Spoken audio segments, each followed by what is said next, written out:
Hello and welcome back to Card Kingdom's Get Swifty for a Twisty. I'm Josh Monks, that's Casey Hogan, and we have round 4, is that right? Yes, round 4. All right, I had to check the pairings.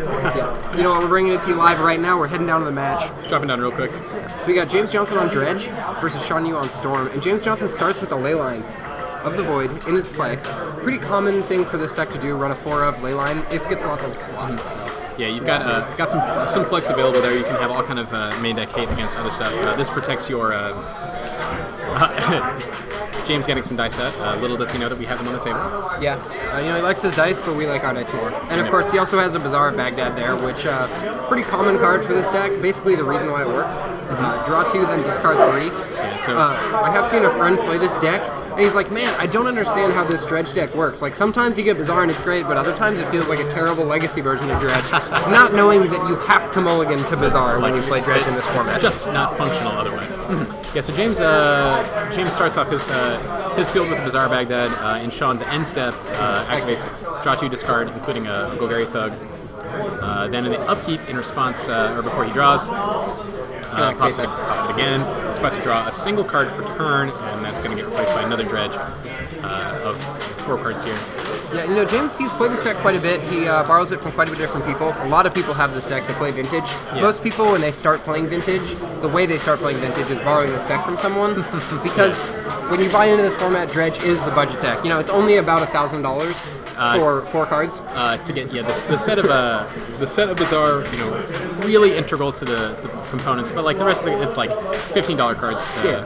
The next most expensive is probably Cabal Therapy or Golgari Grave Troll. Yeah, I think maybe like if you want to get fancy mana confluences, that could be it. Oh yeah, absolutely.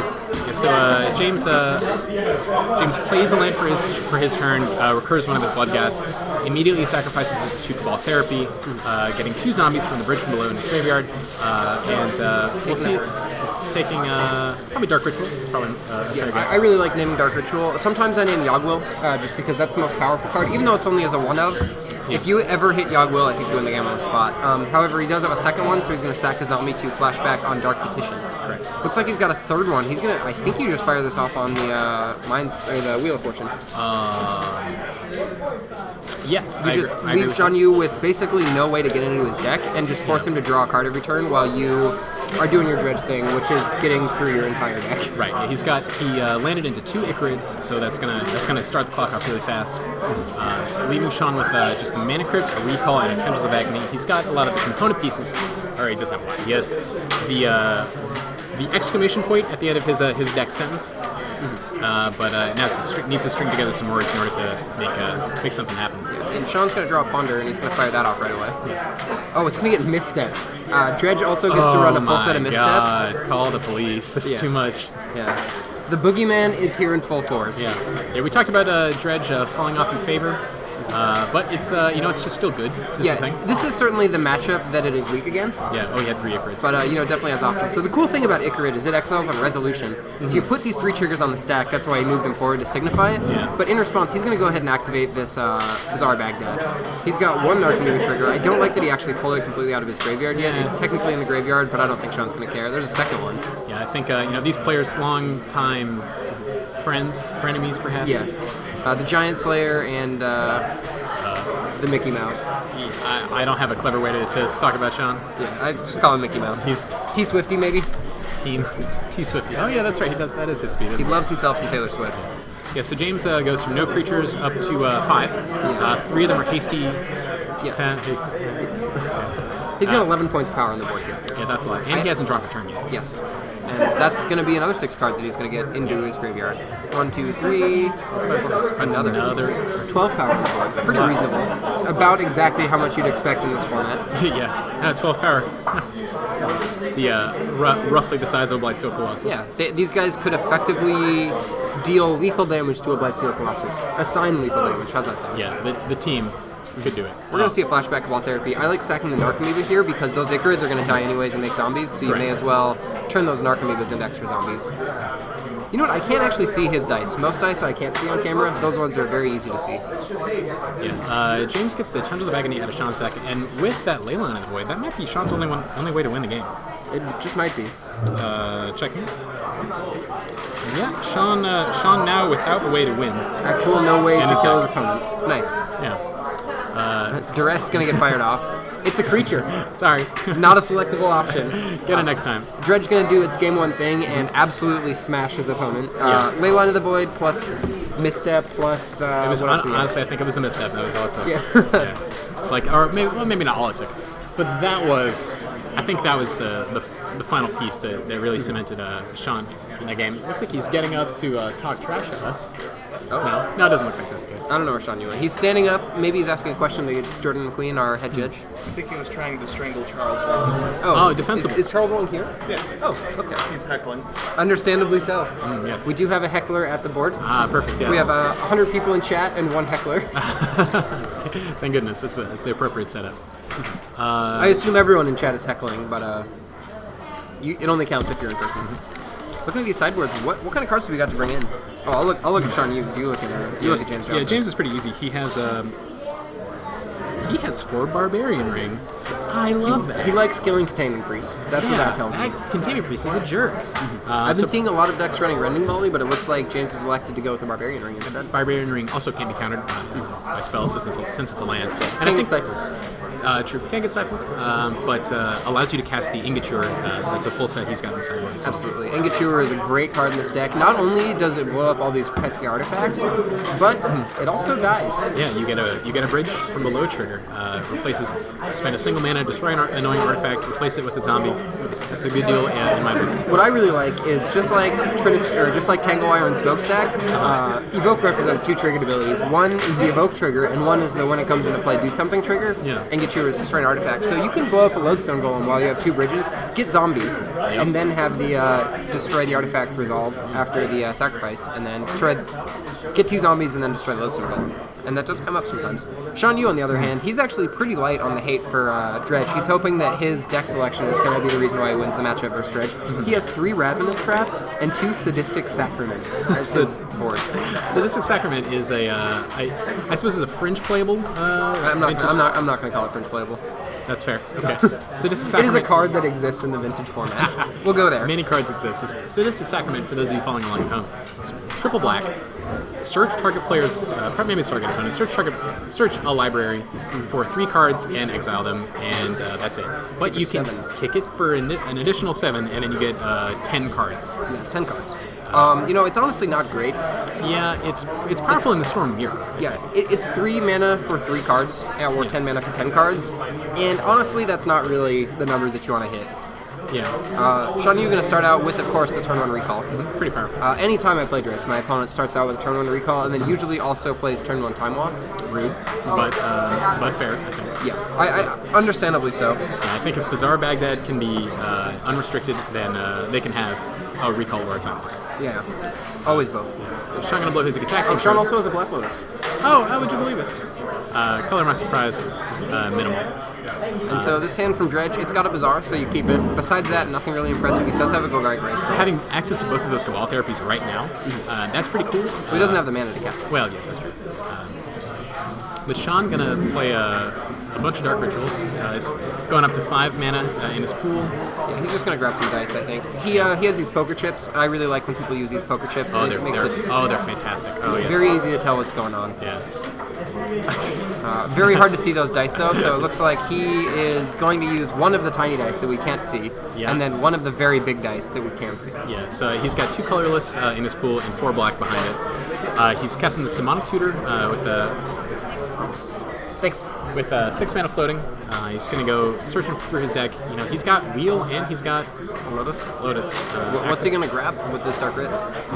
That's a good question. He might find a Dark Petition, and then he might just try to get him with the one-shot Tendrils. Like, he's played Ed Spells this turn, so this might be lethal. Yeah. Oh, no, he's just going to get Tendrils. Play. Black Lotus and Tendrils? Has he played 8 spells this turn? He must have, yeah. 1, 2, 3, 4, 5, 6, 7, 8, 9. Okay, so he's gonna get Yogwill, which effectively is 4 Storm here. Yeah, well, in addition to the rituals and the recalls. Yeah, and, to like and 18 mana. Flashback this Demonic Tutor. Both players being real good sports, trying to make sure the game just wraps up faster. Yeah. Because Vintage is a highly interactive format. In general. The way that I've always looked at Vintage is 30% of the games are going to be decided by someone's opening hand. Yeah. And so those ones are the ones you shouldn't focus on because those ones are just one-sided whatever. It's the other 70% of the matchups that are incredibly skill-intensive and really fun to watch because people are slinging fireballs that are way bigger than they should be able to cast every single turn. Yeah. Whammies coming out all over the place, and games can be over this fast. Yeah. So we're going into Game 3 here, and it's been 14 minutes, and Yeah, we started this match a couple minutes late. My fault. I'll blame myself. No, it's all good. These players need a little bit of time to get set up with shuffling. And They got to figure out how their deck works. Got to do some trash talking as well. You know, Sean and James, long time frenemies. Yeah. I think. I'll go with frenemies. Yeah. I was going to go with rivals, but I think I like frenemies more. Yeah, I think they compete on different axes. James pretty well known in at least in the Seattle area for killing giants. Yes. Has an undefeated record against people with pro points, I think. Yes.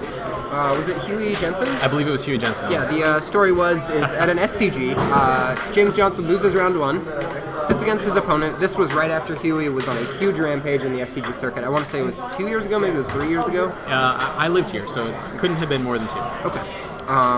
Sits across from his opponent, crushes him, just absolutely destroys him, and then afterwards, says good game, and then James proceeds to ask Huey, so how long have you been playing Magic? The correct answer is since Alpha. Yeah, the whole time. All of it. You may have heard my name from anywhere on the internet, maybe not. Yeah. I think he, at one of the vintage FNMs that Mox Boarding House hosts, happened during a... James is going to take a mulligan here because the hand does not meet the one requirement, which is bizarre or no checkbox. There is a checkbox for dredge hands. During... It was a maybe World? vintage FNM. Yeah, It was the weekend of Worlds. Yeah. There was a ton of players playing at the Vintage FNM that Randy Bueller had kind of picked up, and it's like, hey, you guys want to go to Vintage FNM? Ethro was there, Ularada was there. And James Johnson, at the end of the tournament, was first. Yes. I believe he played Ularada and, yeah, Obviously demolished him, because why not? and ended up in first place. So, And scoreboard. yes, that was his first event ever playing Dredge also. Dredge is powerful. Yes, it certainly is. Sean's opener here looks pretty good. He's on the draw, which not that strong a drawback. Has access to a Dark Ritual and a Black Lotus, so that's pretty good. See, Duress. Oh, he has a bargain. Oh, he might be. You think if Sean has one more +1 mana source in his hand, then he can play turn 1 Yawgmoth's Bargain.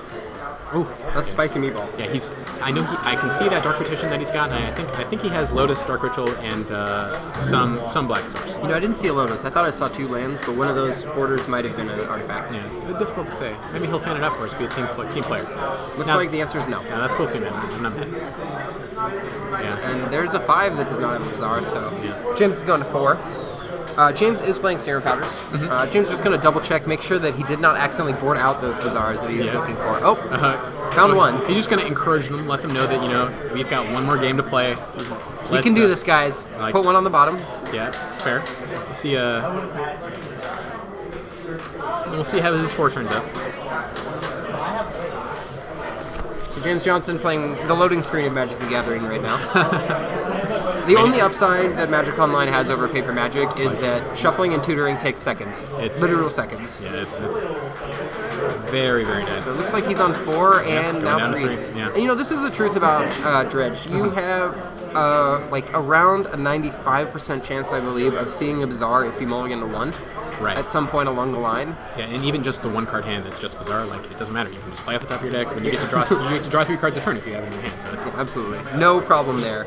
yeah, but it's part of the risk associated with this pretty powerful strategy. It doesn't compete on any axis. The decks are really that Magic cards are really designed to be a part. Oh, there and it the is. 3 has it. He's also got a Mental Misstep. Sick. There's a bridge on top. I actually would bottom the bridge. Yeah, that's actually a pretty reasonable play. He's See a Gix Probe. I mean, I think you just fire off the Misstep there. I think that. No, I think Sean's deck has enough 1 mana spells that are relevant. That Fair enough. even just dinging a Ponder with it is Yeah. what you. Ponder or a Dark Red. Yeah, I guess that's true. just showing it to your opponent on turn 1, like that might be just fine, because then Sean has to be mindful of it. Gonna He's cost gonna him fire some- off a duress. Well, okay. That's kind of awkward. Yeah, I guess it resolves. I guess. All right, you got me. Yeah. Sean does have to keep the rest in, even though this matchup is like not what I would really call interactive. Sean Yu just making a trillion mana here. It looks Yeah, like he's he's gonna got- fire off this Dark Petition. Yeah, he's got six all day. He goes Lotus, goes Petal, then Dark Ritual, make 3 black, Lotus to make 3 blue. Storm count is, and that's actually a reason to not cast the Metal Mist up here. Is uptick Storm. Yeah, decrease storm count. I still would have fired it off on the Nyx Probe. Yeah, that's fair.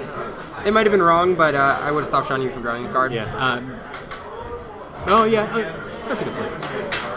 You know, in the grand scheme of things, I'm sure it's irrelevant and probably wrong. It doesn't mean I'm not going to do it next time. Doesn't let him cycle it. Like an additional card is going to be an additional point of damage from the Tendrils of Agony. So that might be a good enough reason. But the Dark Petition finds and casts Yawgmoth's Will, Which is, I assume, going to find and cast another Dark Petition. and James sees it gone. Spent all that time mulliganing just to get one shot by the Storm player. Yeah, and James Johnson's just gonna. Looks like he's gonna pick up his deck. Yeah, it's lethal. Yeah. he's- I have to imagine Sean Yu knows how to play Storm to a point where he can win the game there. Yeah, we saw that handshake coming out, so it's as simple as that. So after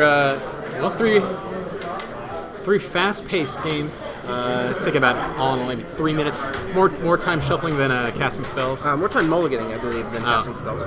Shuffling at least. Yes. What do Absolutely. we got here? Yeah. All right, welcome back to the booth, guys. So that was a very, very quick round 4. We're definitely going to be bringing you some backup matches. We just got to find them. So stay tuned. We'll be back in, I'm guessing, less than 5 minutes. Stay tuned, guys. We'll be right back from here at Cartoon.